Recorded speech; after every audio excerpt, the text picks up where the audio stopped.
Brian green video ஒன்று இருக்குது. அதில் வந்து அது ரொம்ப ஃபேமஸான வீடியோ. அது என்னென்னா வந்து அவர் ஜென்ரல் ரிலேட்டிவிட்டி நடத்தி போட்டுட்ருப்பார். நீங்கள் பார்த்தீங்கன்னா போர்டில் வந்து டீச் பண்ணிகிட்ருப்பார்.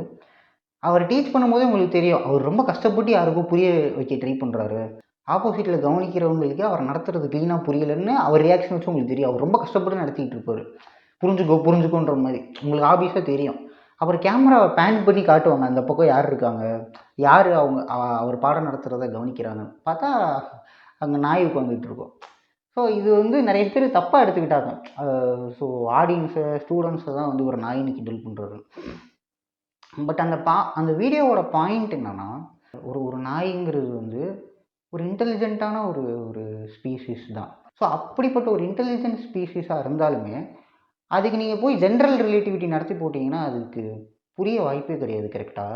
ஸோ அப்போது நமக்கு வந்து கண்ணு முன்னாடி ஒரு க்ளீன் எக்ஸாம்பிள் இருக்குது இல்லையா? ஒரு ஒரு என்னதான் வந்து ஒரு இன்டெலிஜென்ட் ஸ்பீஷீஸாக இருந்தாலும் அது அது புரிஞ்சுக்கிறதுக்குன்னு ஒரு ஒரு லிமிட் இருக்குது அப்படின்றது புரியுது இல்லையா? ஸோ அப்போ நம்ம மட்டும் ஏன் டிஃப்ரெண்ட்டாக இருக்கணும்? நம்ம அதை விட நம்ம இன்டெலிஜென்ட்டாக இருந்தாலுமே நமக்கும் லிமிட் இருக்கும்ல. ஸோ நம்மளும் வந்து இதே பூமியில் இதே மாதிரியான உயிர்கள் மூலிமா பிறந்தவங்க தான், உருவானவங்க தான்.